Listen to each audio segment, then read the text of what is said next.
9, 8, 7, 6, 5, 4, 3, 2, 1.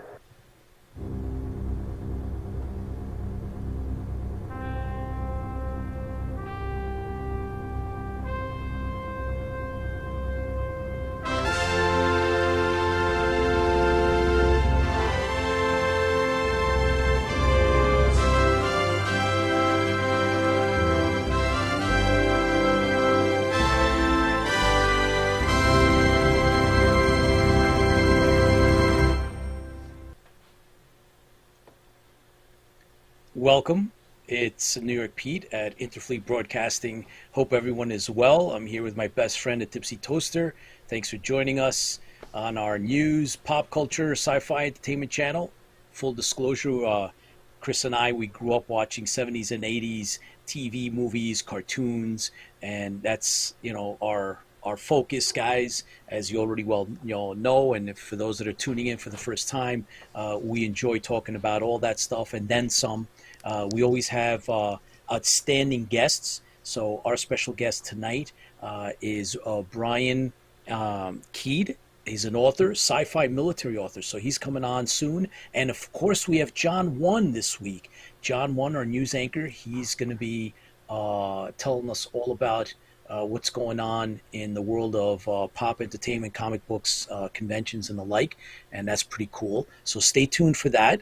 And in the meantime, you would be amiss if you didn't realize that the Tipsy Toaster and I are big Battlestar Galactica fans. So that's always that's part of our intro.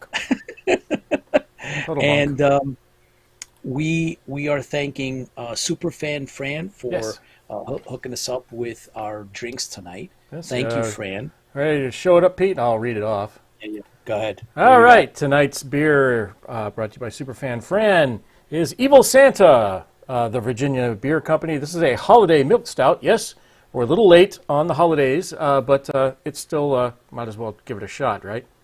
It is 7% alcohol, 1 pint, brewed by Virginia Beer Company, 401 2nd Street, Williamsburg, Virginia, which is not too far from me. It is a stout with cinnamon, nutmeg, allspice, and milk sugar. It is a sounding very interesting. So we'll give it a shot tonight. So. And tonight I'm drinking out of my Star Trek Dr. McCoy. I'm a doctor, not a bricklayer glass. This is like the gold key image. Tonight I've got a second. So my daughter makes these. So I get the seconds. So this is actually backwards. So when she printed it out, it got backwards. But it looks okay if you do that way. So you can actually see it that way. It looks fine. Blue Squadron. Nice. Yeah, we got the Blue Squadron glass tonight. So you ready? Very cool. Yeah, I am ready. So let's open her up. 1, 2, 3. Ooh. Oh, yummy. Boy. Okay. Let's see how that plays. Ooh. Ready? Oh. Let's pour out. Ready? Let's go. How dark that is. You can't even hardly see it against my shirt. Oh my God. This is It's really as dark as a Cylon soul. I love it. This is the proper oil for a Cylon. Yeah, no kidding. Okay, so 20W50. And I got a really big head on mine. I must have. Yeah, it's really something cool, up there. Man. Yeah. I bet you did. Let me see. I need to. Everybody is. Let's see. Carl is with us. Paul, of course, is with us. I'm telling you, I'm Fran, gonna buy you. And 6 other are watching with you. Let's see. Jeff and Carl. I see Fran. Colin and Lola and Fran. I said Fran. Lola, yes. Fran. Her name was Lola. Steve. Steve is with us. Thanks for joining us, guys. Appreciate it. And let me just welcome everybody there real quick. And that's awesome. Thanks for joining us, everyone. Appreciate it. And awesome. With that said, let us... That said, we always appreciate the fans, the people who create worlds, like the individual we have on tonight, authors, writers, directors, story people, anybody who creates worlds out there for us fans to live in.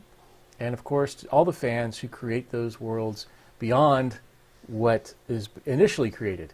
So it's up to you guys to use your imaginations and go farther.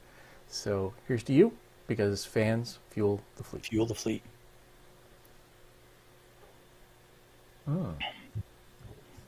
Actually, that's good. It tastes that's like good. Christmas. Wow, that's very good. I like that. That tastes like Christmas. That's very, very good. Excellent. Yeah. That'll go down fast tonight. Okay, That'll John lube up says, the joints. I want a glass that says Imperial Cylon Commander. I can do that. Oh, Or John. actually, I can't do that. Speaking Look of up John, Nerd Degree Burns. She runs John that on? site. Yes, Is he John up? is on. All right, Physically, well, guess he is what? on. Is he on mentally? I am not so sure yet. Yes, I'm sure he is. I guarantee you he is. He's up to the challenge. So, you want John? Yeah, I was going to give you John. Yeah, let's give get you John him, right get him, now. get him. There's John. Right John, now, right, get John him. right now. There's John. Now I Yes. just got to turn his audio on. Give me a second. Because I am not at the home base. And, of course, not being Okay. at the home base means Yeah. that I don't have all the cool buttons that I normally do. I am on the road. So, John, check audio. Hello, everybody. You hear me now? Do you hear me Yes, now? we can. Good. Nobody remembers that How's everybody commercial, doing? probably. Can you hear me now? How's everyone tonight? Outstanding. Better than All right. better than now that it's Thursday and I get to pontificate on air and talk to people and see people text back and keep my mind off of other things that are going on. This is my kind of week. My kind of the week. Oh, I can't even talk tonight, and I just started drinking. Oh, This is boy, you're a on my mess. highlight. Yeah, isn't it bad when John's the highlight? They're just kidding. John's the highlight of the week. John, as he should be the highlight of the week. Are you joking? Absolutely. Psyched for AllCon next week. Whoa, Steve. Yeah, I guess you're going. that's AllCon. in Dallas. Cool. Wow. Yeah. Excellent. I wish we could have made that one, but Yeah. there's no way I could ever make that one at this point in time. Yes, that's So not easy, man. Not easy. it's not easy being cheesy. Yeah, that's right. That's a problem. But that's okay. We'll overcome. We will overcome all of these things. So, John, you got a nice selection for us this time. Yeah. So A couple of good coming attractions and see what's to look Yeah. forward to. So cool. just so you had to go from there. Something everyone to enjoy. All right, well, we got some good up-and-coming shows tonight. Netflix's fantasy series Shadow and Bone, Season 2, will air on March 16th. I haven't seen this series. This is on my back burner. Here I got mixed reviews. Some people like it, some people don't. But I haven't seen it yet, so hopefully I'll get to see it. But if that is Season 2, then I guess it's good. So we'll see. One day I'll get to see that series. I haven't seen this series. Pretty good. yet, so- I watched it. Yeah, is it good? Yeah, you should watch it. It's pretty good. It's not crazy good, but it's good. Not like The Witcher or The Sands of Time, right? Was the other one, The Wheel Ah. of Time? Waste of time. Oh no, I like that one. It's good. It's good. Oh, my Oh, time. Carnival Row. Carnival Row is a good one too. Yep, Carnival Row Season 2 is out. That's last season. I wish they'd make it more seasons, but that was pretty good. I just got HBO, so I Watching just that started watching a couple things there. So It's good. I liked it. Watch, HBO Max, watch Peacemaker. So, let's see. try that one. Apple has a star-studded cast in the upcoming serial about a future where global warming finally hits us. The heat and everything is going, and they're all trying to deal with it and try to get our planet.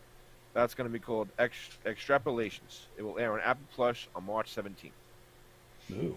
Okay. The upcoming Penguin series keeps adding good actors and characters to it.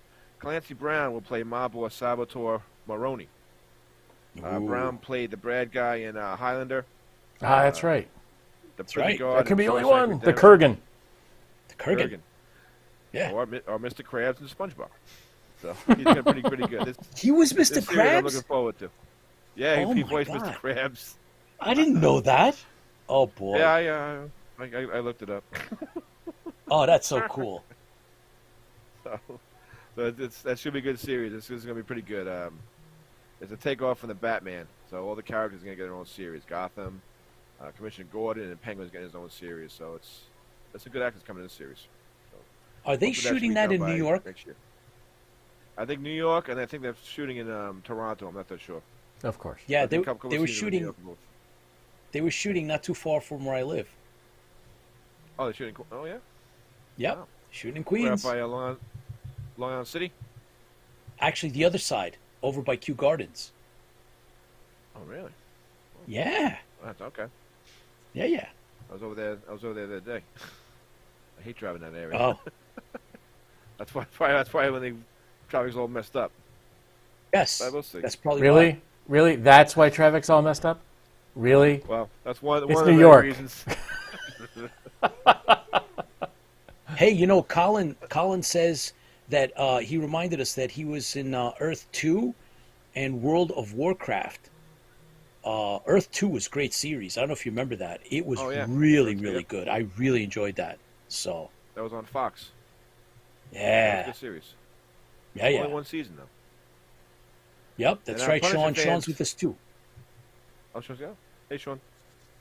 Punisher fans, I got some good news for you. Yes! It's been confirmed that John Barenthal will reprise his role as the Punisher on the upcoming Disney Plus series Daredevil Born Again. This is the Daredevil series from Netflix. They're redoing it. A lot of the original characters, they're trying to get them on board. So this is shooting now and should come out sometime next year. Punisher, my Barenthal favorite. will be a good Punisher. Yeah, this is going to be like an adult scenes on Disney Plus. So as long as Barenthal does the Punisher thing, I'll be happy. Finally, Yeah. shooting. Yeah, Keid he's is really good. good. Yeah. Yeah.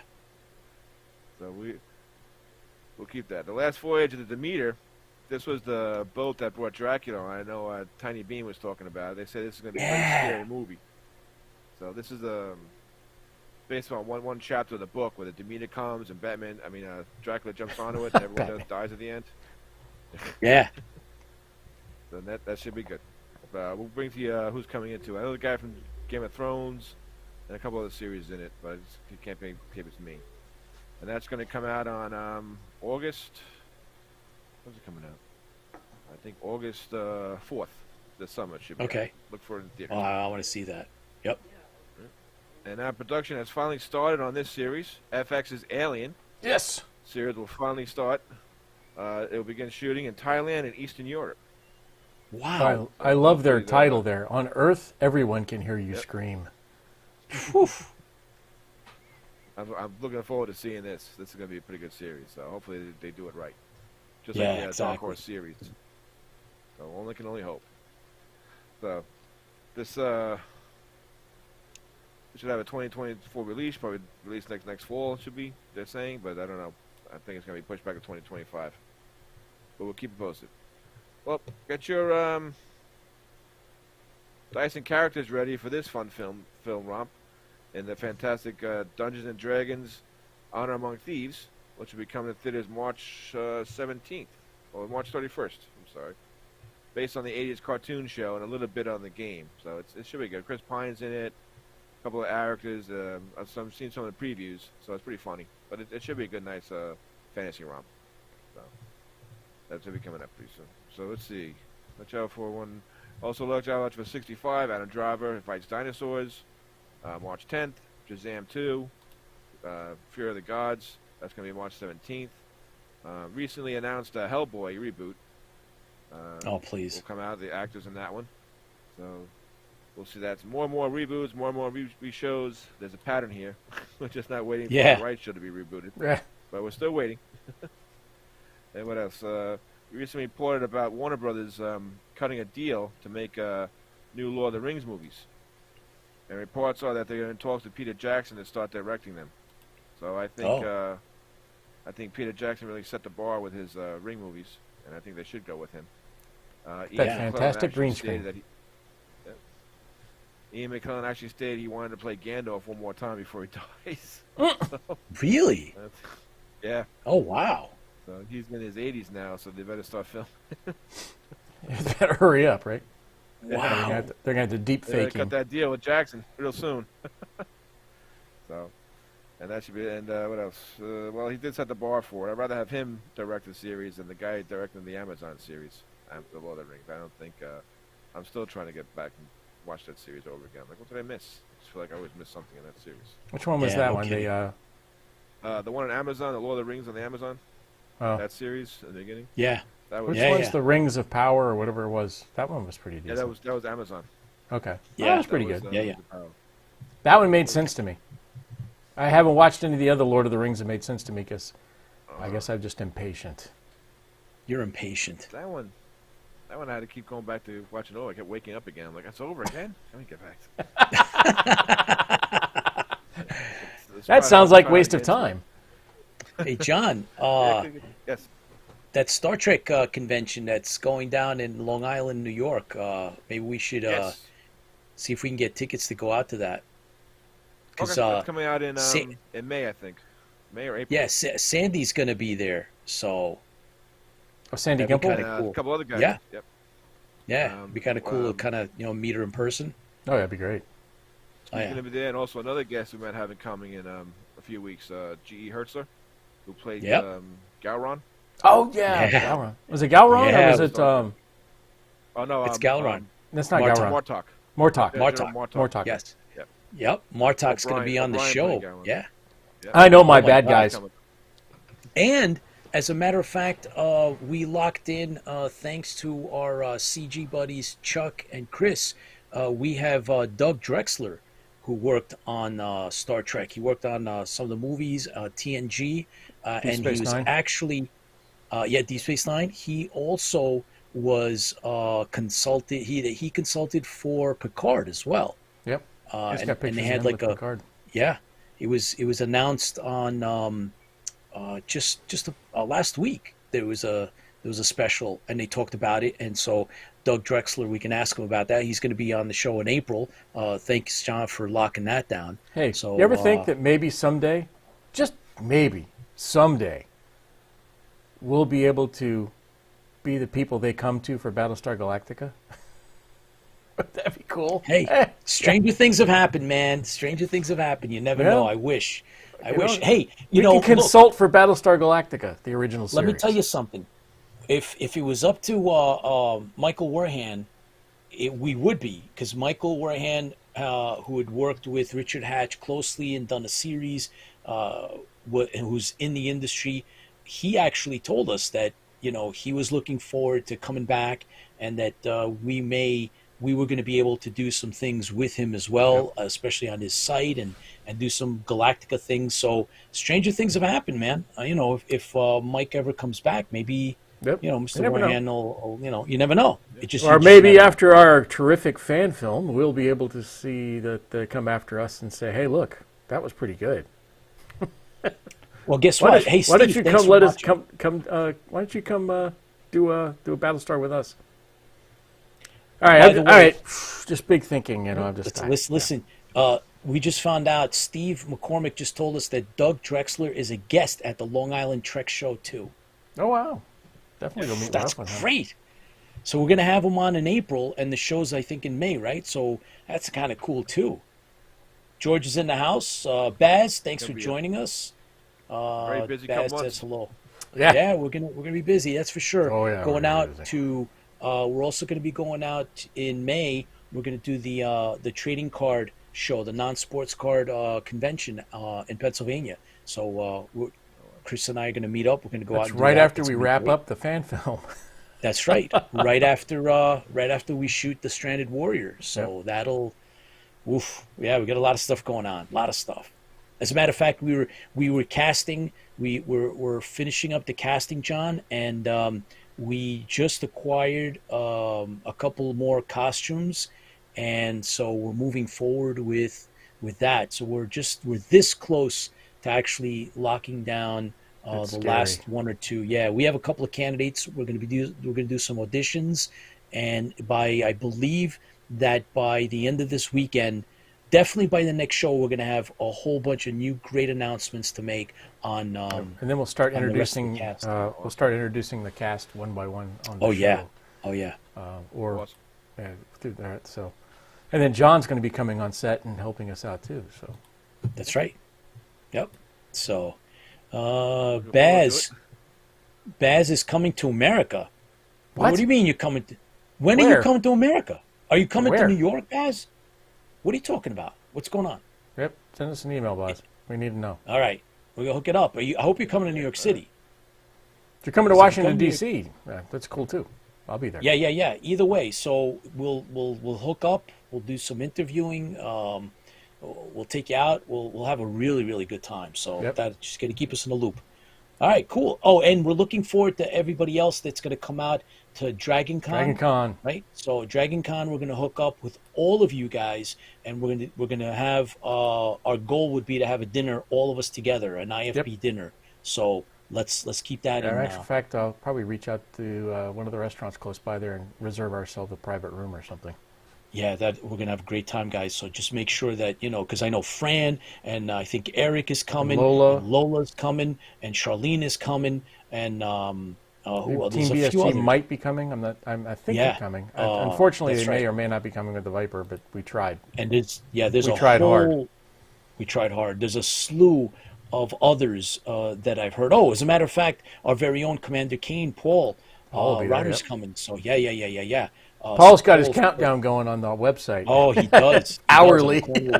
Yes. So we are going to have a great... Dorian's on with us. Hey, Dorian, what's up, man? One of award-winning authors. Also does sound stuff, soundtracks and music. And so his music was good. We just got a quick clip of that the other day. He did a great job of blending a little bit of the new and the old BSG together, and for the fan film, and I think it's going to be outstanding.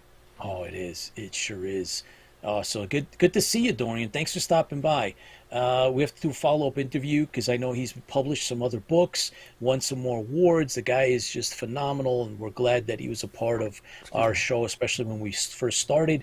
Baz says it's the American Bladesmith Society Knife Show and a Mastersmith course, so a couple of visits. Hey, see if you can work it out, Baz. We'll see. We'll stay in touch. Where is it at? Hopefully, Atlanta. In Atlanta. So, all right. Well, close to Dragon vacation countdown. Yeah. Will there be mushies? Fran is saying, and so we're going to make sure we have ambrosia and mushies for Fran and Jeff. We're going to have a great time. I don't know if ambrosia and mushies go together. They may not, but we'll see. We'll see. But either way, so John, let's make sure that we look into that con. If we have to get, maybe we'll get we'll try to get media passes. There you go. Okay. Yeah, give it a shot. Yeah. If not, yeah. Yeah. Do it again. Yeah. All right. So, John, thanks, John. I know you were you in a have hurry something tonight. to do. Thank you very much for stopping in and setting everything up. And we'll keep you posted. All right? Thanks, John. Here's to you, one buddy. Thing, comics. Thank you, guys. Uh-oh. One more. Former guest, John Jackson Miller has came out with a new comic book called Skull and Bones. Oh, you got one. Oh, yep. Excellent. So, episode 1 is series 1 is in the comic book stores right now. So And I was just at the comic book store the other day.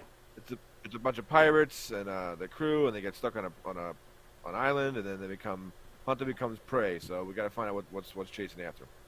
So really, check it out at the comic book store. I'm going to talk to my comic shop this week and have them put Chris that on my loves order. pirates. Yep, I do. I love pirates. Garg. Arg! Oh, boy. Yeah. Oh, man. We like that. They did it in the Long Patrol. Starbuck and the girls were indulging in the private rooms on the Rising Star. Fran. Yeah. Dragon Con, 175 cycles to launch. Dorian, we did not get into the Stranded Warrior. However, we just mentioned a couple of things about a last couple of... we're going to have some auditions coming up for a couple of... there's one key part, and then we're going to have some background, featured background actors that are going to be in it. Everybody else is in place. So we'll talk a little bit more about that after. We also have our guest, Brian R. Keid, who is he's releasing. Well, it's actually, I'll let him tell you, but it's on Amazon. It's his first book. It's really cool. Intrusion Protocol, Book 1, Autonomous Weapons Division. We looked into it a little bit, and it's military sci-fi at its best. So I'm looking forward to it. So we're going to talk to him, and he's going to tell us a lot about all about that cool stuff. The goose told him how to do it. Yes. So, John, thanks a lot, man. Appreciate all your work as usual. Outstanding. Thank you. And Thank you, Warrior. we will take care, sir. Yeah. All right. So here's to you. All right, John. Take care. Thank you. All right, buddy. Thank you. Good night.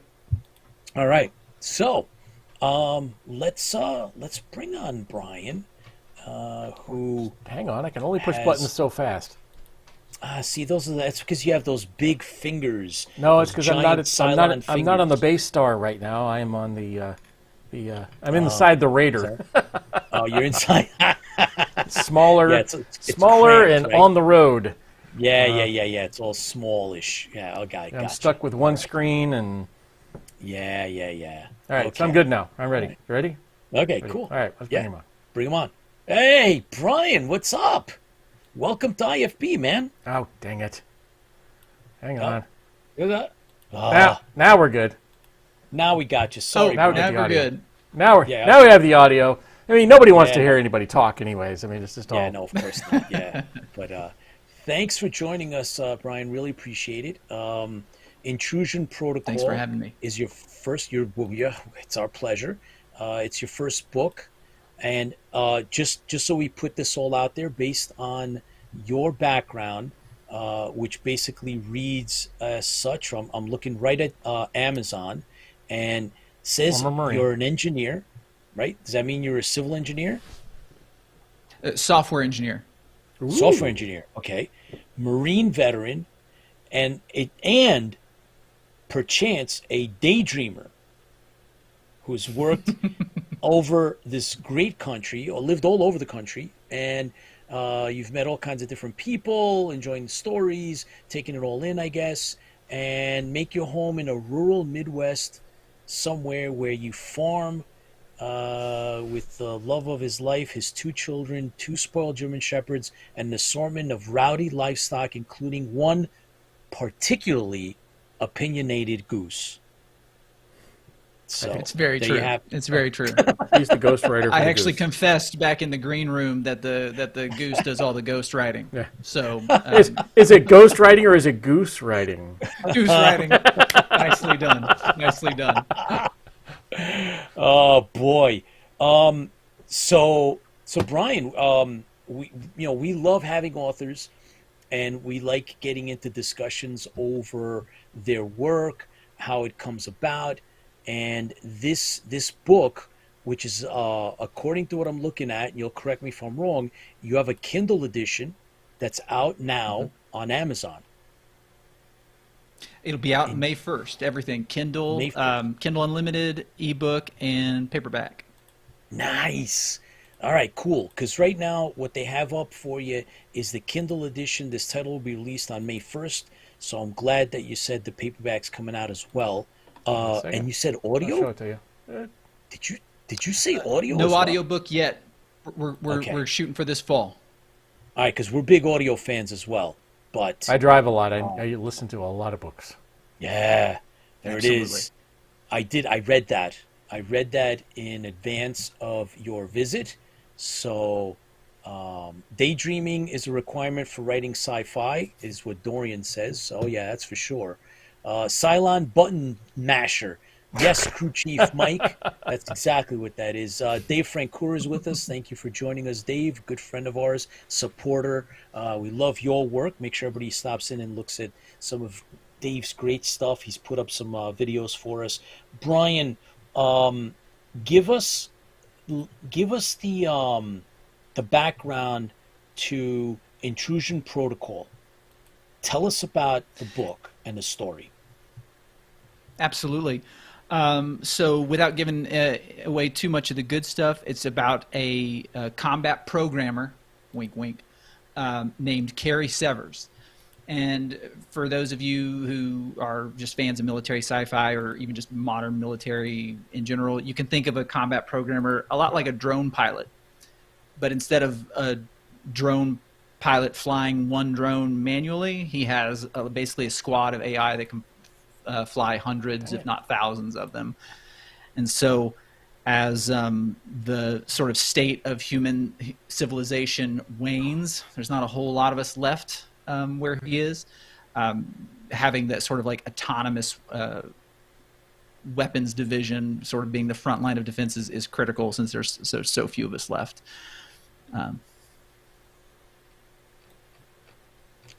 That's it? He doesn't want to give it away. No, that's not it. That's Okay, not, no. So no, we just no. Yeah, I was like, I was waiting for the next shoe to drop. So based on what is written out there that's been released, so there's issues in this world that you created in this story. There's going to be, and there's I guess there's aliens that have invaded or are going to, and then there's this super AI that exists out there that's going to be a part of this, and how do you kind of bring all that stuff together in this fast paced world of then combat, because there's going to be plenty of combat in the story, and that's more or less where this goes, right? That's right. That's right. Kerry Severs, or Sev for short, he's got as I think a lot of the colonists do in this world, a pretty troubled childhood that's sort of driven a lot of the choices he's making in his adulthood, and so he's got a vendetta he's chasing after. He's kind of using his experience and resources to further this personal mission, where he's created this super AI that is, without giving too much away, sort of breaks some rules. And it's this kind of rule-breaking behavior that ends up getting Sev put on this mission, sort of way outside of his comfort zone, to rescue someone. And in the process of this rescue mission, they end up learning about a threat that they believed was in the past, but is about to come roaring into the present. Ooh, I like that. All right, cool. Now, the story is gonna evolve into multiple books. Yes. Correct. So right now, the Autonomous Weapons Division is going to be a trilogy. But the way I plan on telling this story is there are lots of factions in this universe that are all sort of, doing their part for humanity's survival. And so, of course, you've got the Autonomous Weapons Division. That's the one. I plan on finishing that trilogy hopefully by this time next year. And then the next one on deck is the Colonial Defense Marine Corps. Obviously, I got programming in Marines right up front. Yeah. And so that will also be another trilogy. And then I've got a third trilogy planned that will cover a faction that you are introduced to through the course of the first trilogy, who's a little bit more mysterious. Their motives are not so clear. And then through those 9 books, you'll get glimpses at the history, like why humanity is where they are. And at some point there'll be a series that covers basically the origin story, if you will, for that universe. Nice. And then if that all goes well, if the readers like it, if the fans like it, there'll be a almost like a Avengers MCU style series where all these characters you've met through these various trilogies come together to save the day. Wow. So how do you? So somewhere there's a spark, and that spark then becomes a story. But how does that become what you just described? That's a great question. Daydreaming helps a lot, as does the goose, actually. Of course. The goose talks to me telepathically. So it's funny you mentioned spark. That's right. My secrets, Chris. Come on. No, I've got to give a big hat tip to my son. The seed, the genesis of this story was a conversation with him on a road trip several years ago. Oh wow! And without giving too much away, the whole premise of the discussion was, I love these sci-fi movies, they're great, but if aliens ever showed up, we would be in trouble. Realistically, right? Oh, yeah. And so I think that just spawned a series of conversations. God bless that kid. He listened to me ramble on at length about this stuff. That ultimately I had to put down into words. And so I've been writing sort of just for fun for for years, whether it's Short fan stories, fiction or or just random ideas Oh. that popped up. Talk about that. Well, very short. Finishing them is hard work. Oh yeah, But you said fan fiction. That's one of our but favorites. absolutely, absolutely. And so all the things I wrote, though, kind of became this origin story for what is the Three Colonies universe, the Autonomous Weapons Division, and Carrie Sever's story. How do you keep it all straight though? Like, does it come from, like, once you start? Obviously, anybody that writes has notes, but to like expand like into this universe that's now sounds bigger than just the one book, right? So it's one trilogy, and you said you're obviously you're mapping out the rest of these areas that you're going to talk about, plus the backstory. How do you keep it on a board, or what works for you? Is it index cards? That's a good question. So again, thinking about it obsessively all the time helps a lot, but it really comes down to the tools.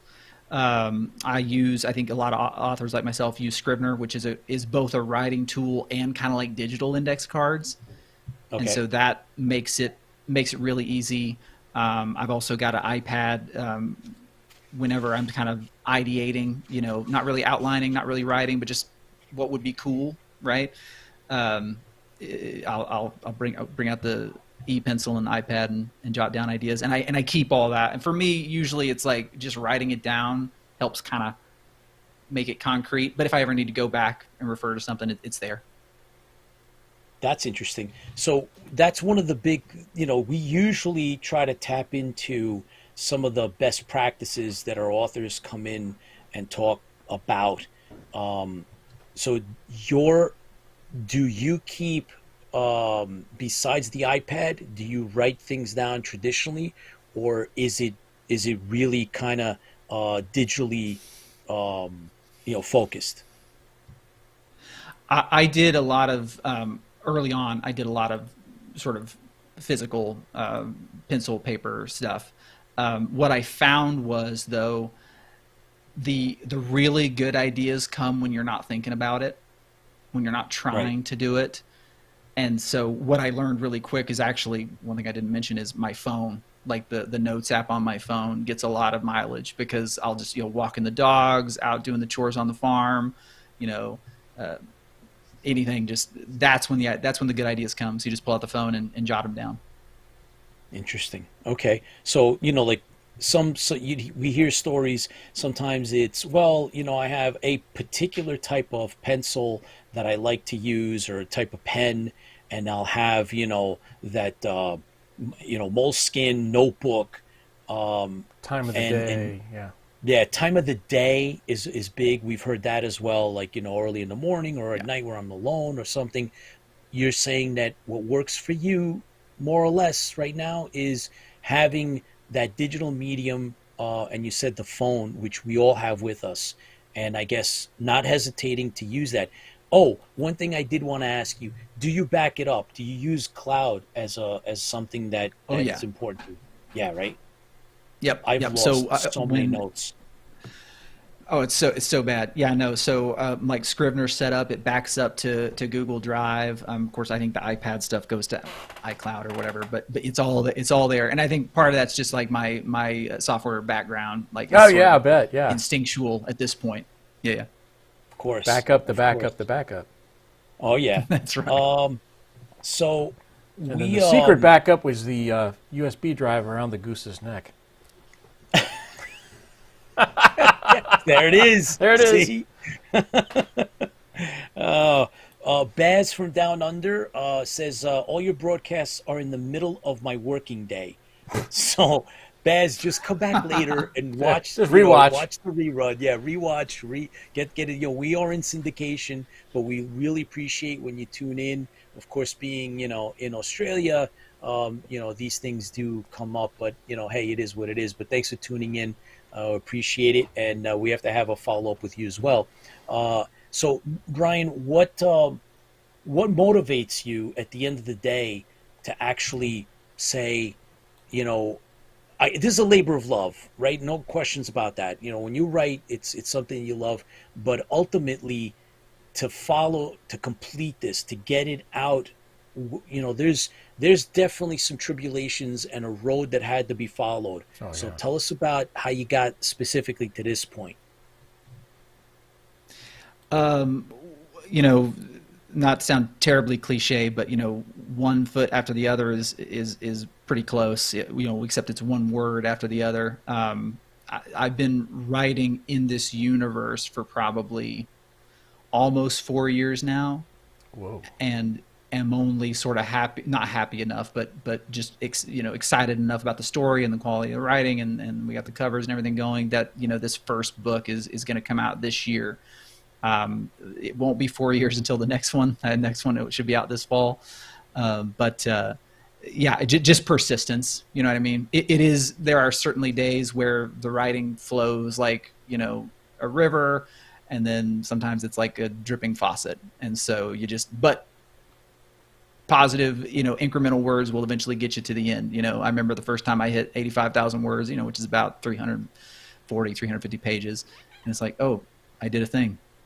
I did it. Excellent. Wow. What about the like more of that in between space? Because to just say that, even the accomplishment of writing 85,000 words, but from going there, Brian, to you're going to be published May 1st is a there's a gap there. Like, how did that work out?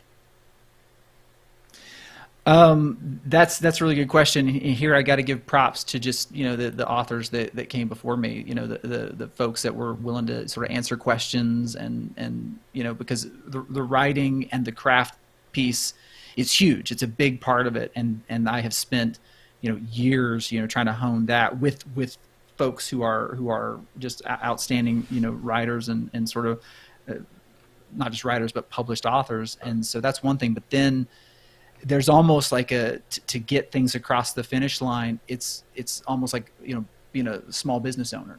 You know what I mean? Understanding how the marketplaces work and the accounting of it and everything else. Working with editors and cover designers and everything else. It's there are still creative elements there, but it is very sort of, I don't know what word I want to use, but it's not there. There's the creative piece and there's the business piece, and they're both equally important. Well, yeah, of course. Obviously, if you can't find the way to marry one with the other, those two, then you're not going to be published. You're not going to be out there. But obviously, you've made that step. You've gone over the threshold, and now May 1st, I guess, can't come quick enough, and that's really something.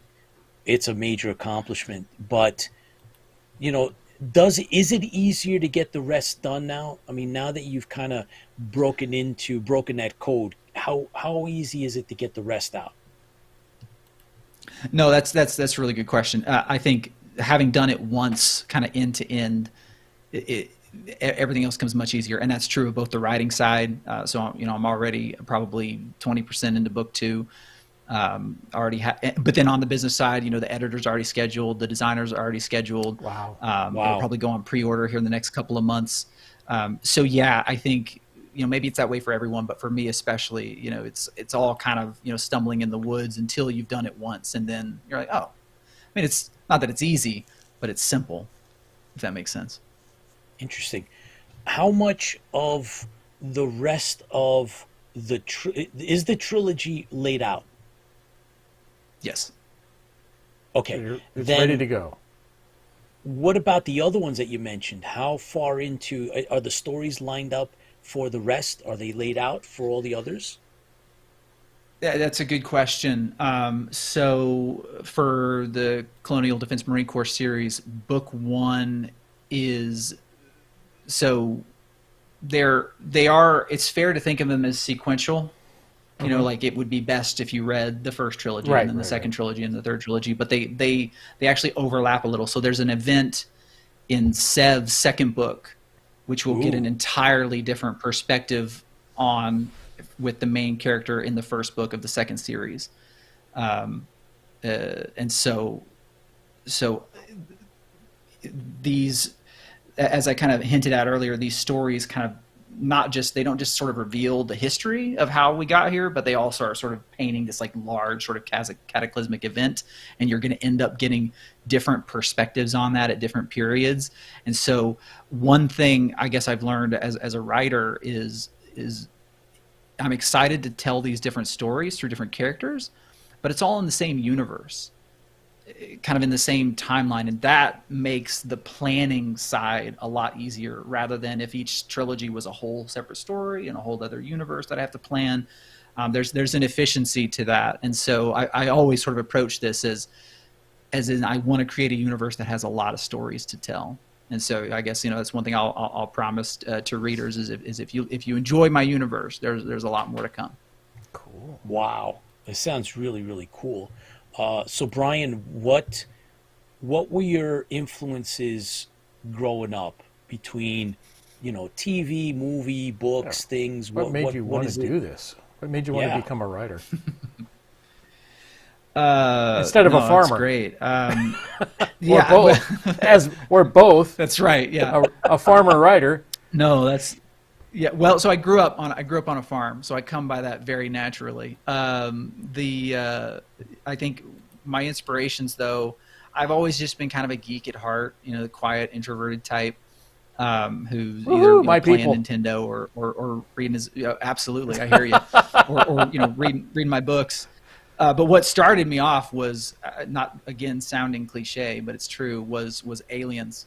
My dad fell asleep in his chair watching TV, and I was on the couch reading a book, and all of a sudden I hear these screaming and screams, and I look up and I'm watching Aliens play out on broadcast TV, and I was like, where has this been all my life? And I was hooked. And of course Sigourney Weaver is there too, so always good, always good. And so just dove deep into the Alien universe, the Predator universe, the Terminator, RoboCop movies, all of that. Was a huge Trek fan. I got into Star Wars late, but dove headfirst into TNG and then DS9 and Voyager, so that really, I think those two things, which is interesting because on the one side with Aliens and Predator is kind of a dark future, whereas with Star Trek it's very much a positive one. Those two things have a huge influence on me, which I think will show in my work. That it's war is hell, and I don't hold back on that. But whenever humans are working together, there's always hope. There's always the possibility, right? And I hope that comes through strong as well. But then I think from there, as y'all mentioned early on, I kind of followed in my grandpa's footsteps and enlisted in the Marine Corps. Did 8 years of service there, and that I think I had a strong appreciation and respect for like the military and even military sci-fi before that. But I think living some of that really made it concrete for me, and so maybe someday I'll write just like a pure space opera or something Firefly-esque or something. Woo-hoo. But the military piece is what I know, right? And so that's a very natural thing for me to do. It's hard not to sort of ooze that out onto the page, just because I lived it.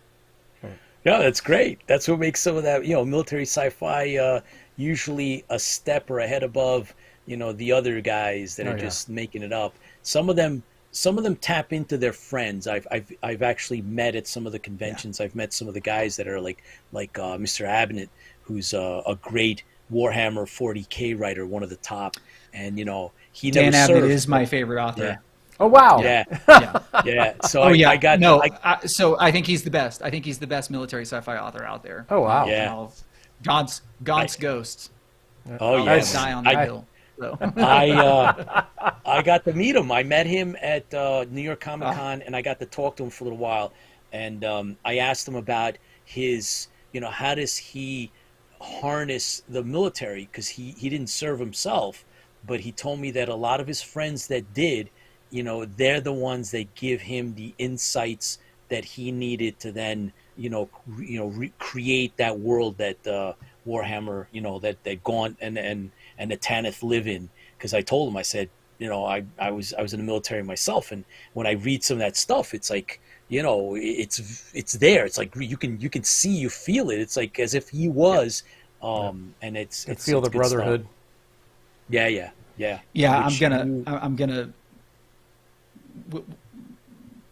gonna brag on Abnett for just a second longer. Yeah, I think, and I read a lot in my genre because A, I love it, but B, it makes kind of marketing sense. You know, you want to know what readers are expecting and stuff, and he's just far and above the best because there's plenty of action. There's plenty of visceral detail, but then there, like y'all said, there is the brotherhood. There is these are 3-dimensional characters with depth and feeling, and he is, to say I aspire to him is the understatement of the century or the millennia. Very cool, very cool. Oh yeah. So we're looking forward to your work. Where are you going to be? Are you going to conventions? Are you going to do the book tour thing? How do you see this coming about? No cons this year. I want to get this first trilogy put together. I think it's fair, especially for a debut author. Folks want to see a finished work, before they get too vested in it. And so yeah, I think that's my focus, is to get this first trilogy out, get the next one started, and then I'll have something to kind of fill a table with at a convention. We'll definitely be doing that. Cool. Very cool. We'd definitely be looking forward to running into you at the various cons. So if you could write, so you had talked about fan fiction before. What did you write fan fiction with? Was it aliens or? Aliens. Oh yeah. Aliens. Yeah. Wow. Very cool. Whether they came to Earth or, I also had this one where, it was very Alien 1-esque, survival horror on a space station. Again, that's another thing I love about sci-fi, is there's a very, very thin line between it and horror. And so, yeah, no, that's Aliens and Predator, or Aliens versus Predator, that got all my fan fiction love. Nice. If you could write, a screenplay, which one would you write a screenplay for? Somebody comes to you and say, "Hey, I want you to write a screenplay," and you say, "I would love to write a screenplay for." It'd have to be Alien. Aliens. That universe is glorious. There's so many themes. I mean, besides just the visceralness of the creatures and whatnot, like there's so much thematic material to play with there. It'd be an absolute blast. Well, Brian, what do you see yourself working, crossing over into the graphic novel or screenplay for your work?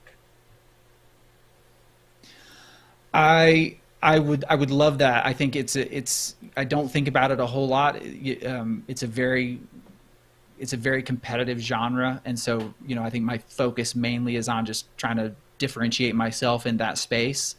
But I think if I had to choose one, I would love the graphic novel. I mean, obviously, if Netflix came and said, "Hey, we want to do a series," I'd cry all the way to the bank. But if I had to pick one, really, I think just growing up, the fondness of the graphic novel, it's a whole other way of storytelling that combines sort of the best visual aspects of film and television while still retaining some of that like internalness of the written word. And so, yeah, I would a graphic novel of my universe would be glorious. Oh yeah, it sure sounds like it. Dorian Keys says that it's the first sci-fi I ever watched was, of course, Aliens, and he thanks you for serving. And Dorian, also author, award-winning author as well, who was he's a good friend of ours, big supporter, and we thank him for stopping by and sending us the kind words. So thank you, Dorian, much appreciated. But we're looking forward to the book, Brian. We're big sci-fi, military sci-fi. I'm a Richard Fox. All the other Ringo, all of the different ones I watch. I listen to. I would say watch. Sometimes when I'm on the road driving and you hear I can see it in my mind, so I can pretty much say watch. Yes. But all the audio books, I listen to all of those things, and I love the military sci-fi. So I can't wait to dive into this one. Hopefully, audiobook. Absolutely. At I some started to say, point. stay tuned. There's a copy of the audiobook with your name on it as soon as it comes out. Yeah, I Great. think for folks out there who are listening, if you like Heinlein Starship Troopers, Yep. with Oh, yeah. with a dash of aliens, I think you'll find yourself at home with Carrie Awesome. Severs and the Autonomous Weapons Division. Cool. Oh, well, we are definitely looking forward to it. George Zuvalos just joined us. He is one of our producers here at IFB, award-winning filmmaker, actor, writer, producer. George, thanks for tuning in. We're here with Brian Keid, who is releasing his first military sci-fi book coming out, and Intrusion Protocol Book 1 of 3, many trilogies that he's going to be doing, and we've been hashing that out. So thanks for tuning in. Appreciate that very, very much, and looking forward to his movie Once a Week for Life, that is in principal. Filming is all complete, and I believe there is just a couple of more scenes that are going to be filmed before it goes into the post-production. And I'll tell you, Brian, that George Zuvalos was kind enough to put us in. He wrote us into his feature-length movie that is going to However be bad we optioned. So, yes. So luckily we got to play ourselves, and we didn't have to go too. It wasn't a big stretch, but Wasn't a stretch for we me. may.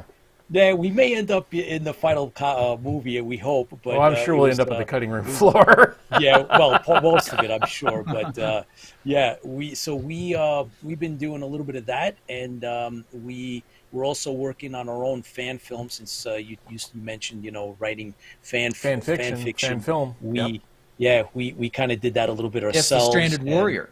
Yes. Yeah, so we're That's working on awesome. that as well. Can't wait to see it. Yeah. Oh, thank you, Brian. We want to have you back as soon as either for the big release, so May or June, or for the second, whatever it may be. We definitely want you to come back. I know that the Intrusion Protocol Book 1 is going to be available on Amazon. Is there anywhere else that we can get it? So we're starting out on Amazon for the ebook and the paperback, and Kindle Unlimited. So it's real nice. Folks just have a subscription, and can read as much as they want for free. So that's kind of a handy. It's where my genre tends to show up. But print will be available basically for order from any bookstore. Cool. So Really cool. Very cool. Yeah. We always any ask. chance Usually, that- Go ahead, Pete. No, I'm sorry. Usually we ask, where we can get the book that's going to make it more profitable for you, because I know sometimes Amazon takes their chunk of flesh with it as well. So is it like there's a website, or is you get more money off your website, or are you just going straight Amazon? No, that's a really good question. So I'm going straight Amazon for now because Kindle Unlimited requires it. And so, Really? so I think it's good that y'all call that out. That's interesting. I have a plan where I think moving forward, maybe not with this trilogy, but for future trilogies, I'll actually do like pre-order. Like it'll come out first on my website, and then come down, and then go on Kindle Unlimited. Again, Kindle Unlimited is important in my genre because it's really a reader expectation at this point. But you're totally right. For authors in general, if you can grab it from their website, that's a much better way for them. And the technology these days is so good; it's practically the same as ordering from Amazon, just as easy. So I highly encourage readers to do that if whenever it happens. Yeah. What about autographed copies, Brian? Did you fathom that at all? Was that part of something that you maybe will do in the future?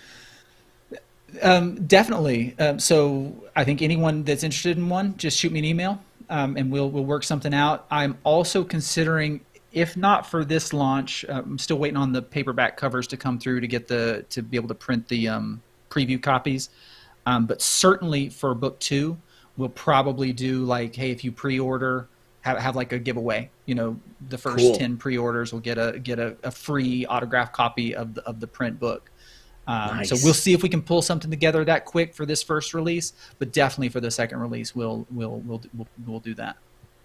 Oh, that's really, really cool. I know that one of I forget the actual name of the Star Wars book that was released. Obviously, big publishers and the like, but at one of the Comic Cons, Brian, they created a unit patch for the actual book, and they gave them out to those. So if you were online to get an autograph from the author, and you bought the book and you showed them that you go onto Amazon and you bought it, you would get an exclusive patch.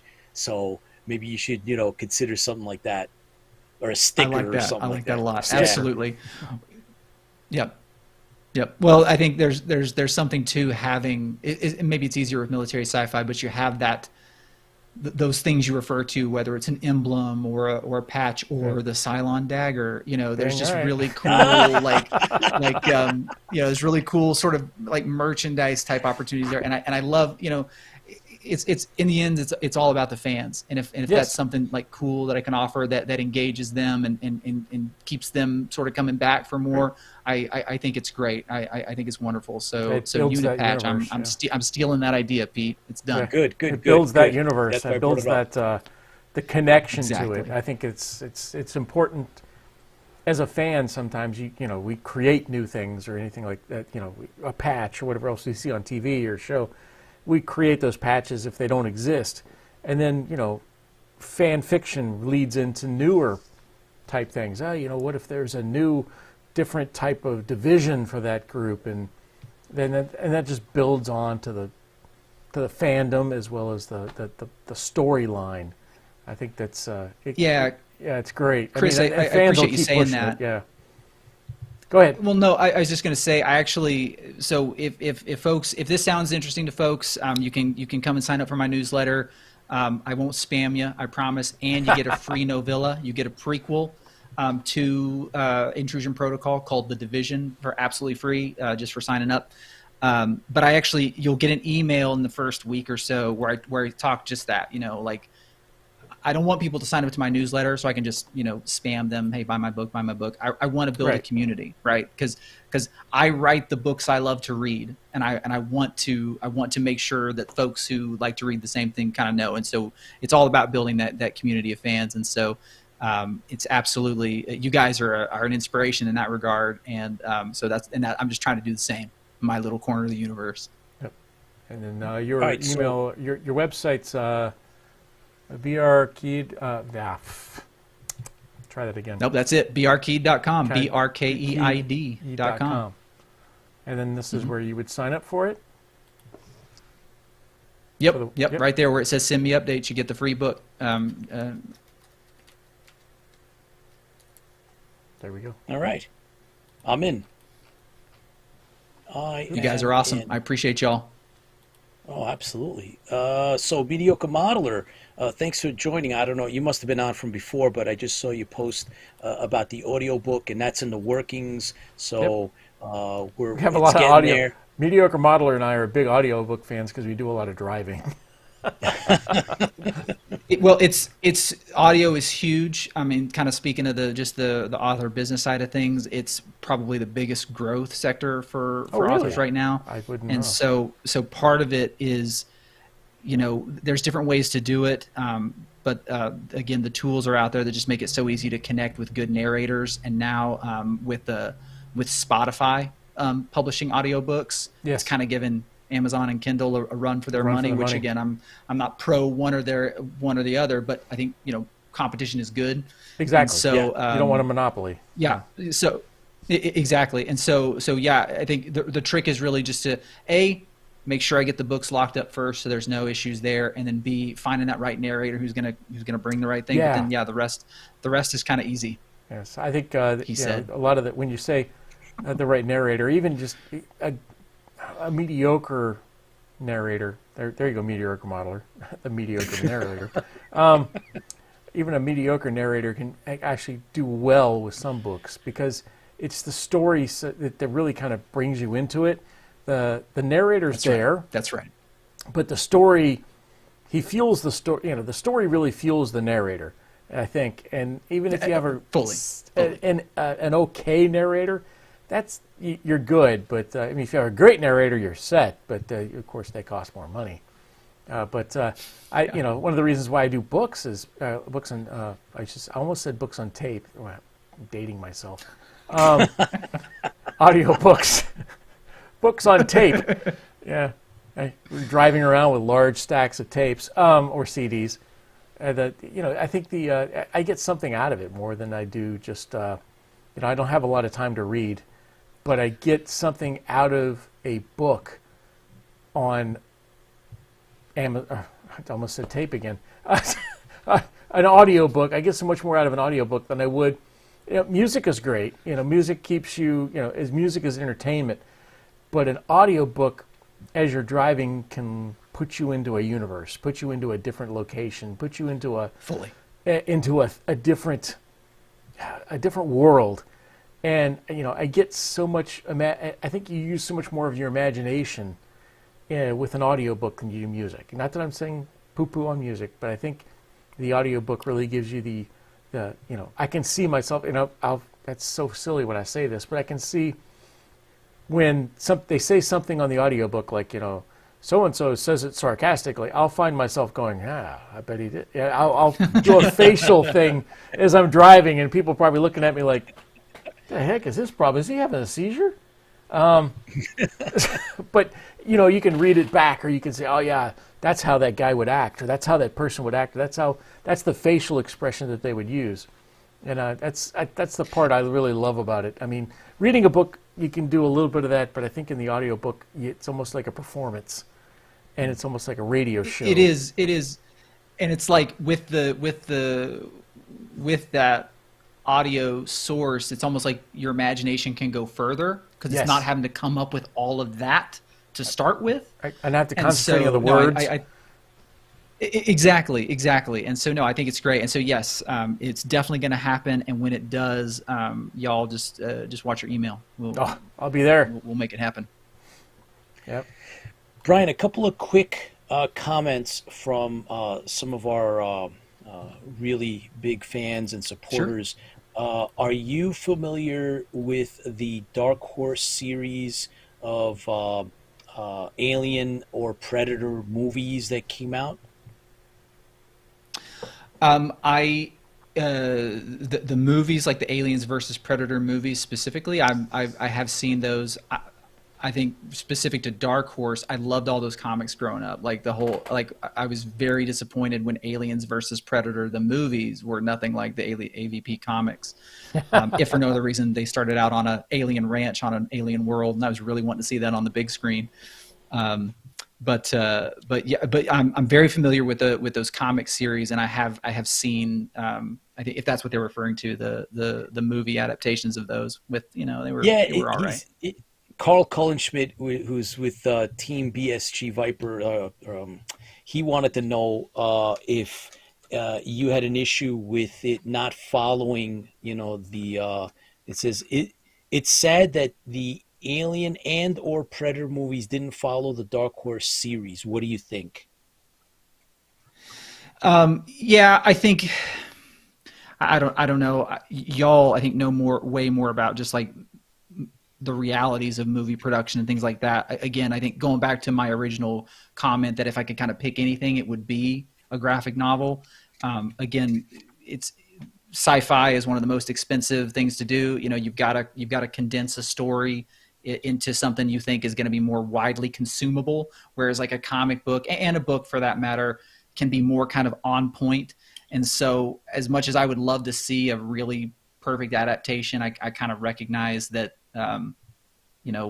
if it's going to cost $1 bajillion to make the movie or movies, like you've got to be able to sell that many tickets, right? Exactly. And so so again, I love the films. It was great to see them, and to be honest, I came to the films first, so maybe that gives me a little let me gives them a little bit more. I discovered the comics later, and kind of loved them as something different. So that's probably where some of that comes from too. Is I actually found the movies first. I'm dating myself here. My first job was at a video store, video rental store. Blockbuster. Well, it was like a local. It wasn't even a chain. It was a local Excellent. store. I And love yeah, it. like Be the kind, kids please don't even rewind. know what that is now. Yep. Oh, no, they don't. And you got so mad when they didn't, like irrational. So I have to charge you $1, sir, for not rewinding. Yeah. it's 99 cents. Yep. Mediocre bottle, or what? He's asking. His comment is: when creating your military sci-fi, do you find it hard creating the tag without copying technology from other franchises? That's a really good question. I'll start with a story, as I'm wont to do. When my first Facebook ads started running, I felt like I really achieved like true author status when someone sort of compared my my ad, anyway. They haven't read the book, obviously, to Battlestar Galactica. You know, the whole, you know, what was it will happen again kind of thing. It is very hard to not take. You know, everyone does warp drives and shields and blasters and torpedoes, you know, and all of those things kind of came from something else. You know what I mean? You know, there's only so many stories. We just each put our own kind of unique spin on them. And so while I think I would say specific to that, I think I've got a pretty interesting economy of technology. You know, certainly, like, you're going to find familiar tropes to your Right. to other sci-fi, military sci-fi, and so what I really try to do is focus less on that, on the tech. Again, channeling my inner Dan Abnett here, and and really, like, who are these three-dimensional people or creatures wielding these weapons? You know, what's it? Nice. You know, what's it like to be in that fight, in that moment, and not just like, oh, you know, the blasters went pew pew pew kind of thing. Although there's a lot of pew pew pew. Don't get me wrong. Oh, that's there cool. are always some pew, pew, We pew. like that. All right, so we have our very own crew chief, Mike DeBrun or Brun. Mike says, "Who would you cast for the main character beside Tipsy Toaster? I guess in the movie of, you know, your book, your series, The Intrusion Protocol." And I think it's Sev, right? Sev is the protagonist. Yeah. So That's who a would it really be? good question. Who would you? Yeah. And I'm gonna. Who I would don't you know. pick? So the way I think about Sev, it's sort of a twist on the jet jockey, right? Except they call them bot jockeys because they control you know, bots basically. And so I think of him as a kind of a nerdy, gangly maverick from Top Gun. So Ooh, you know, okay. you know, maybe slap some specs on a young Tom Cruise, maybe. I don't know who fits the bill these days, but that's the Maguire. personality I'm going for. Cool. There you go. There you right. go. I can see Tobes. Tobes Yep. definitely has the he's got the he could do that. He could do Yep. that. I don't know. Maybe he's as old as I am now. We might need Toby from like Spider-Man 1. Yep. But yeah, no, Yep. that you're in the right ballpark there. All right. Very cool. Thanks for that, guys. Appreciate it. Brian, we wish you the best now. I mean, it's basically just waiting a little, you know, a few weeks for Intrusion Protocol Book 1, the Autonomous Weapons Division, one of the first of a trilogy of many, and we're looking forward to getting it as well. And we want you to come back many times with your successes and follow-ups. Challenges and of course, yeah. challenges. At some point, we'll see you at the conventions as well. We'll have to drag you away from the farm. And by the way, is it a milk farm or what type of farm do you run? We raise grass-fed beef. We're a very tiny niche operation, but yeah, you know, it was basically like we can either spend a bunch of money on fuel to keep the land, you know, in order, or we can let the critters do it for us. And so it's a nice balance, you know, working as a, you know, coming from like my marine background and then in the software world, it keeps, I'm so cliche. I promise less cliches in the book, but it keeps me grounded. literally, figuratively, spiritually. It really does. And so, yeah, but look forward to joining y'all at the cons, meeting your fans, and maybe we can turn some of them into readers of the Three Colony universe as well.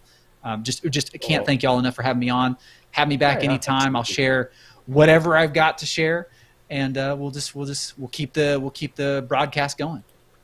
Absolutely, keep the faith, 100%, Brian. It was a pleasure having you on board, and we definitely look forward to the big release and hopefully, the rest to come. We would love to, just keep us in the loop when you're ready to announce anything else. Just reach out. We'll have you come back, even if you have like 15, 20 minutes to just give us the updates. We'd love to have you.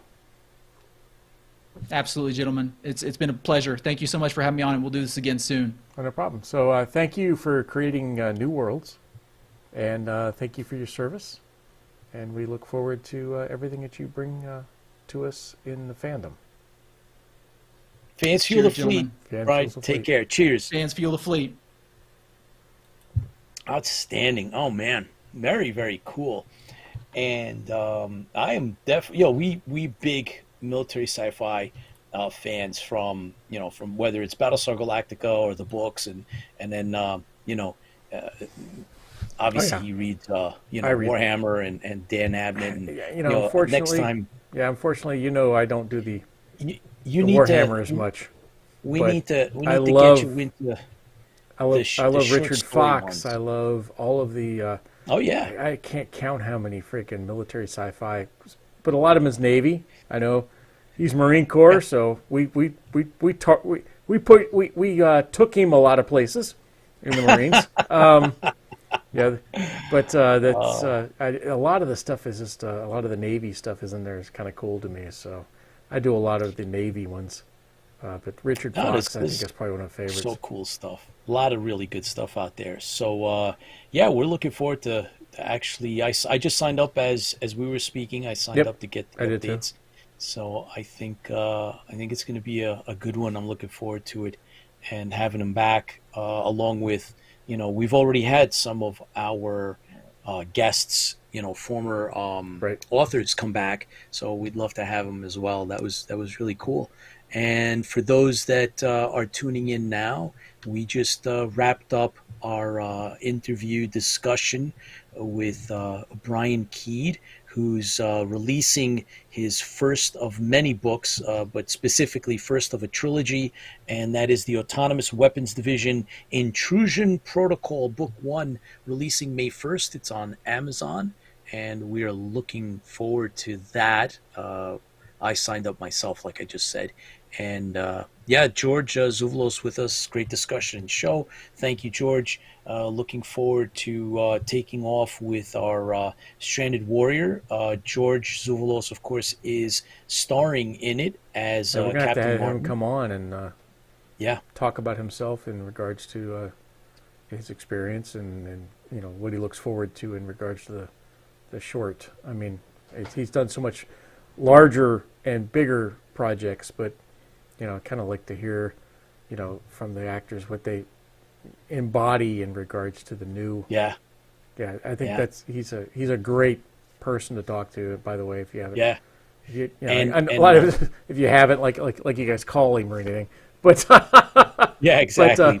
But we've had him on the show. Yeah, we've had him on the show a couple of times. Yeah, and we look forward to the fact that this is a science fiction. I know that Mr. Zouvelos has not done any sci-fi yet, and so we're happy that we're providing that opportunity. There's a costumed, uniform costumed sci-fi CGI included short that we're doing, and we're bringing his talents and all his experience and insights, and we're going to, bring that all together and smash it all into the Stranded Warrior. And we have a lot of great talent that's going to be a part of this. Yeah, we've got some great people. Oh, yeah. So I know we kind of transitioned from book to movie or short, so yeah. But I'm really looking forward to this. Has been a dream of Pete and I for a long time in regards to creating a movie. We've talked about different, let's do a comic book, let's do a whatever. But we finally settled upon doing a movie, which it gives the, we want to fuel the fleet just like everybody else does. Oh, and yeah. I think a movie, a video pictures speak 1,000 words, video speaks millions of words. So hopefully, Exactly. we can create something that inspires others. That's kind of the important piece. Is that we want people to be inspired to create more, fan fiction, or maybe your own sci-fi stuff. So, I mean, you can do it. If we can do it, you can do it. It's a daunting task for a lot of people, and there's a lot of stuff I've learned, especially from Mr. Zuvalos, in regards to how to create a movie, or how to, I've got the ability to write a script, or I've got the ability you write a fan fiction or whatever else, but taking that and getting all of the pieces together to create even a short has been quite the learning experience for me. I know Pete's had some experience in it before, creating the Tower Protocol, but it's been quite a learning experience to me because, hey, I didn't know that, no, we need this and we need that, and we need this person here and we need this location, and I'm like, I just want to make the movie. I'm thinking, hey, let's go make the movie. Yeah, let's so go make the logistics. movie. It's Yep. not like that. There's a lot of Not at all. moving Yeah. pieces in Oh, there yeah. that's great to have some experienced people kind of guide you in the right direction.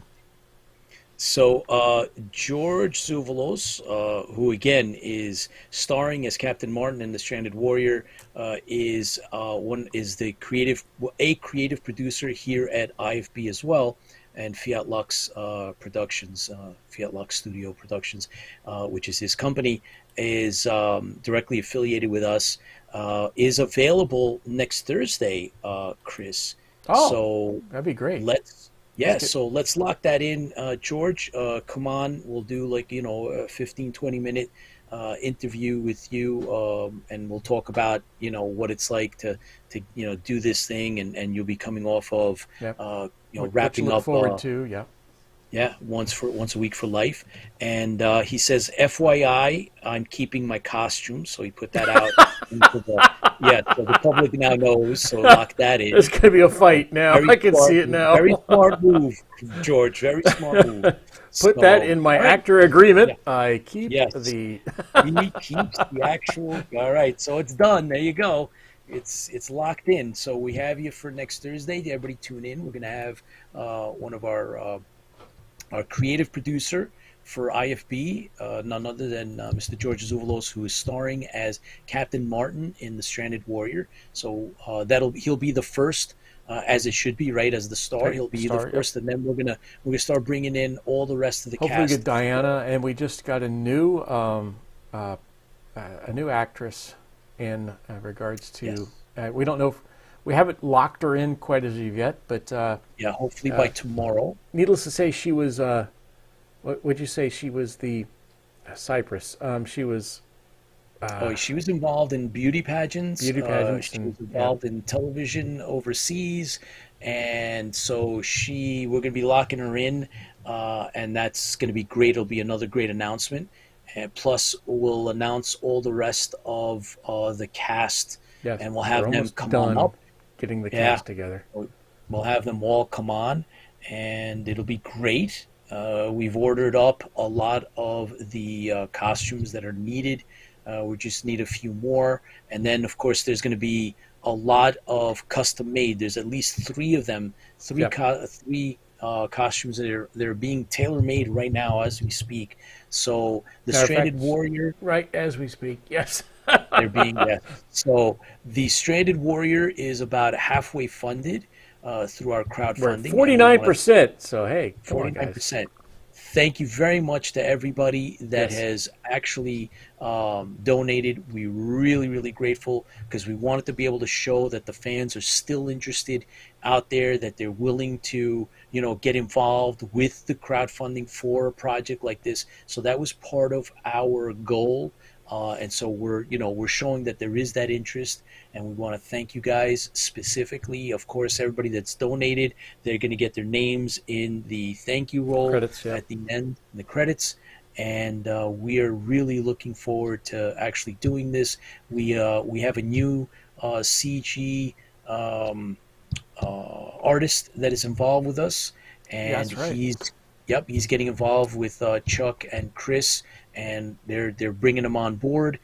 So there's a third and possibly a fourth that we're yep. going to be meeting with as well. So that the CG part of what we're doing is moving along very, very well. Yeah, we're very happy. Of course, Chris and Chuck, you guys rock, man. Thank you so much for helping. Yeah, they're part of the intro, by the way. If you haven't, when you watch our intro, they did that. They're the ones that did that.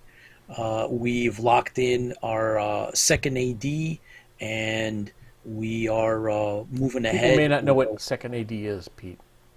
Right. Well, there's typically, depending on the size of a production, it's not only the director, right? You have the first AD or an AD, assistant director, and then there's a second AD. And again, the larger it is, the more people are involved.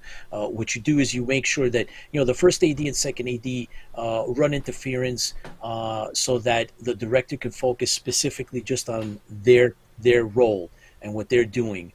So second AD does a lot of the coordinating of the production assistants, works on the call sheets, and the first AD, along with second and the production manager, are the ones who are going to be putting out the call sheets after the director passes all that down. We also have a director of photography, George Giacomis, who is my cousin. He is a Emmy-winning technician, so he's in the world of television and movies, and has an Emmy to boot. And he is our director of photography on The Stranded Warrior. We are blessed and lucky to have him working with us. We're going to have two cinematographers, and we'll reveal them as well on another show. We'll give you a bigger list of names of those that are actually with us. And so it's going to be, we have a lot of talent. Everybody has volunteered to do this. Nobody gets paid. Our funding is for renting the best cameras that we can, the green screening, all the minutia and logistics that go into this, lighting and the gels that go with it, and putting together, and the green screens that we bought that just, you either rent them or you buy them. And in our case, it was more cost effective to just buy them than to rent them out for 2 days. So we did that. Insurance, we have insurance as well, because this is a SAG registered micro budget production. Yeah, a lot of people don't realize. Yeah, you need insurance if somebody gets hurt on set. Legitimately, you have insurance. We have to pay for the location, and we have to feed everybody. So obviously, anybody that's coordinated any kind of an event where there's got to be food, you're spending several $100s for 3 meals, 2 days. And so that's, imagine that. I mean, you don't really think about it. Well, you got to get it, got to pick it up, you got to get it or have it delivered. So there's charges, whatever the food is, whatever. So all of that, guys, goes into. Like I said, I've learned a lot on this shoot. Yeah. We haven't even started shooting yet. I've learned a lot. Yeah. Not to mention, we need. We're gonna have post production, and we're going to have entry fees for conventions and festivals. Makeup artists, we need to get a makeup artist, so we have somebody that's going to work with us. However, the consumables, right, the actual makeup that's used, that you have to pay for, specifically for the shoot, right? So if the makeup artist volunteers, which nobody gets paid, they still have to be compensated for the materials that they use. So these are all the type of little things that, Chris, you're talking about, that, writing is free, right? Sitting down and writing something is pen to paper that, is negligible. I got this great idea, and I see this thing in my head. And then to take that thing from your head Yeah. go to the screen. We ended up we're spending several $100s on the costumes that are needed.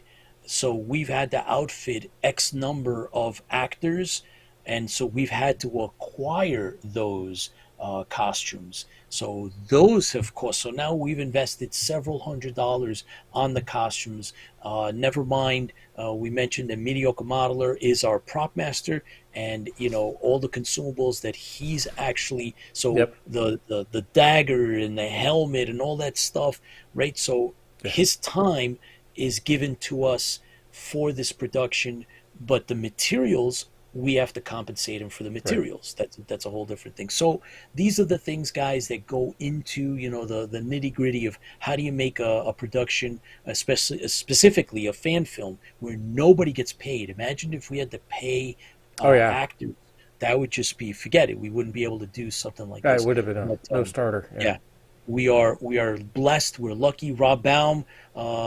So Hey, Rob. thank you How's for it going joining tonight? us, Rob. We missed you a little bit, but great. Thank you for tuning in. We love having Rob as our unofficial fact checker here at IFB, and we love having you on, Rob. And yeah, I mean, this is all cool stuff. If you haven't had a chance, guys, tune in to Dave Francoeur's media Facebook site. He has some really, really cool.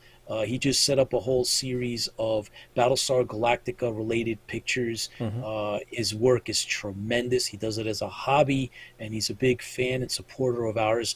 Put up a couple of videos in support of the Stranded Warrior, and we really, really appreciate that. So, I mean, one thing that Chris just popped into my head is the posters, right? So many of you have seen the actual poster work that was done for the Stranded Warrior that we had to actually contract out. So that cost, there was a cost involved in having that made so that it looks as good as it is. We got help after the poster was made with some of the other things you've seen. Chris, who did that for us, he did one of the others, and I'm sure he's going to be doing some more. But that's all great. But you understand that there is, a certain amount of fees that go into registering and that kind of thing. So yeah, there's a little bit of an expense, but we're going to have this done, and we're going to have a really good time, and we're looking forward to it, and then sharing with all you guys. And again, thank you for supporting. Those of you that can, please do. And if you can in any other way, advertising or getting the word out, like Dave Francoeur, thank you so much for supporting us in the way that you have. Thank you. And we're looking forward to completing this project. Yep. And we are currently, hang on for a second. I'm only on one screen tonight, so you have to. This is what it looks like behind the scenes, by the way. When you only have one monitor. Yes.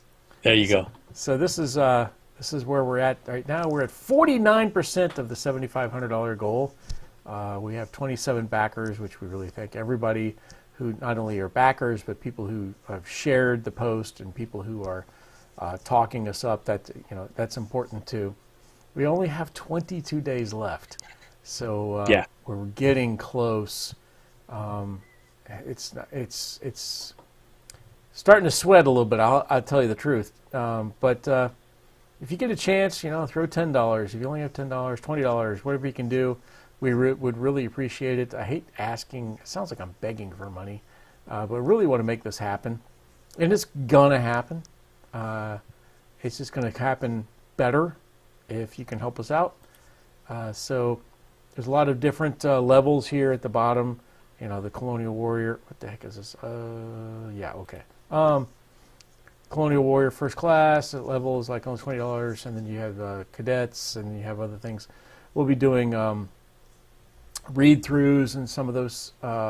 Recording a read-through. You'll see that come through here. So those people who have donated enough to get a copy of the read-through will get a read-through, and then there's jackets. You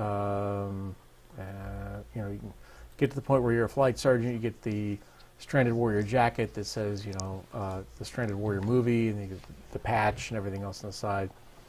And this is discount. We still have to pay for these things, but it's discounted from a company that we go through there. It is not Cell Geek. It's crap. Pete, help me. Is it Judy or Jude? Jude Ware. Jude Ware, who was a guest who came on IFB, yep. and he's helping us out by doing the customization of the hoodies for us, and we thank him very, very much. He's a great guest. So he's helping us out by giving us a good rate for those hoodies, which are exclusive to us for the Stranded Warrior. Yeah, and then it's going to be great.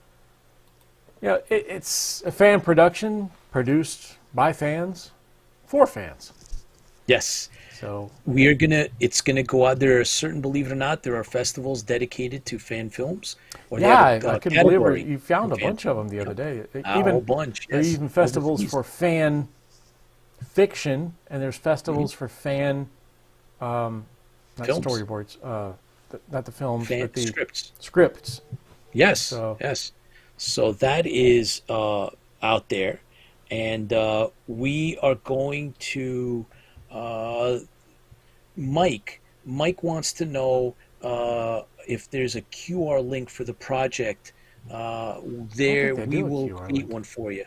We'll set one up. We didn't do that. I don't know why we didn't think of it, but we'll set one of those up and we'll put it up. So that'll be something we'll have up very, very soon, Mike. Within the next few hours, will come up after the show. We'll make sure we create a QR link so that you could just click that and go right to the Indiegogo. That's a great idea. I don't know why we didn't think of it, but there's been a lot going on. But thank you, Mike, for doing that. We appreciate it. Our crew chief, Mike's a good friend. We go back many, many decades. So appreciate him backing us up. And I don't know, guys. I mean, it's been a heck of a show tonight. Appreciate having Brian Keid come on. We had all you guys, popping on and off from all over the place. Baz from Australia and everyone else that's all over the United States and the world. We have a lot of fun. We really appreciate you guys tuning in, and many of you. All of you are supporting in one way or another, so we really thank you for that. But there are festivals that we're going to make sure that the Stranded Warrior gets major exposure at conventions. So all the conventions are throughout the United States and around the world that focus or have anything to do with sci-fi and film. We're going to make sure that we get it into that. Not to mention regular festivals, and a couple of the other things that we had in mind were to actually do some sponsorship with the bigger conventions just to get the word out, because this is a showcase. So we want to make sure that Galactica gets seen. Plus, we want to be able to show everybody that the fans are as able and qualified and skilled as any of the other franchise fan films. Star Trek, right? Star Wars, Yep, they crank them out. Believe it or not, I mean, we met individuals that created Farscape fan films. Yeah, who would have thought? Yeah, and so we want to showcase the fact that Galactica fans are just as capable. There's all the Marvel and DC fan films that are out there, right? Right. And we want to show that we also are alive and kicking. Our friend Mike Goudreau, he created a feature-length fan film that he did, which we premiered here on IFB. Yes. It was good, too. Right? Yeah, it was good. Great story. And the ending had Count Abley. Yeah.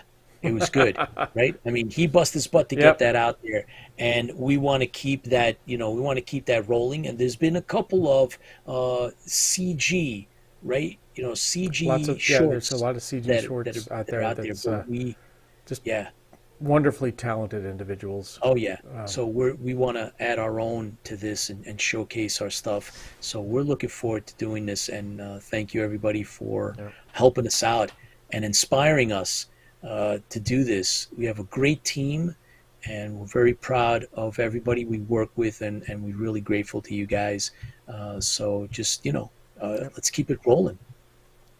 Great. And I just wanted to reach out to everybody. I know I've been going through a tough spell here lately with the passing of my wife and actually now the passing of her best friend. It's been a rough week and everything else. I really appreciate everybody reaching out and sending their condolences and their prayers and everything else. It's been great. I really appreciate it. You don't know how much. So I just want to leave it at that. All right. Well, we feel your pain, Chris. It's very, very trying times. You know that we are all here for you. Yeah. Rob Baum, of course, just says he's sorry, sending condolences, and Dorian and everybody else. And it's never easy when these things come to be. Yeah, you don't expect them. So, but no, I really appreciate the support. Yeah, and so it's trying times to say the least.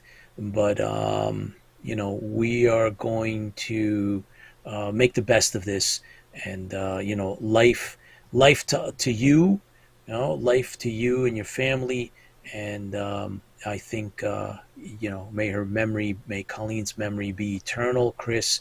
And you have our deepest condolences from the IFB family, and this is a thing that all of us in one way or another end up going through. So this is it's tough, but you gotta like they say, you gotta be strong to the best of your ability. And so guys, with that said, Chris, about that time, isn't it? Yeah, it's about that time. I believe that next show, we have another guest. Zuvelos. Mr. Zuvelos. Yes, Mr. Zuvelos will be one of the two guests that we have. Yes. We have another guest as well, and we are looking forward to getting on the road again and doing the conventions. And of course, before we really hit the convention scene, though, we are going to be doing the Stranded Warrior. And we're going to have some fun with that as well. We're looking forward to sharing that with you guys. So thanks for tuning in, everyone. It's been a pleasure as always. And we look forward to having you again next week. You know how to reach us. info@interfleet.com. You can IM us as well. I'm NYPete, and my best friend, the Tipsy Toaster, Chris. We're going to sign off, and I think that it's very important that we all remember to, keep the faith, and let's all, just make the best of things. That's it. Thank you so much, everyone. Here's to you. Keep the faith. Fans, fuel the fleet, guys. Stay well.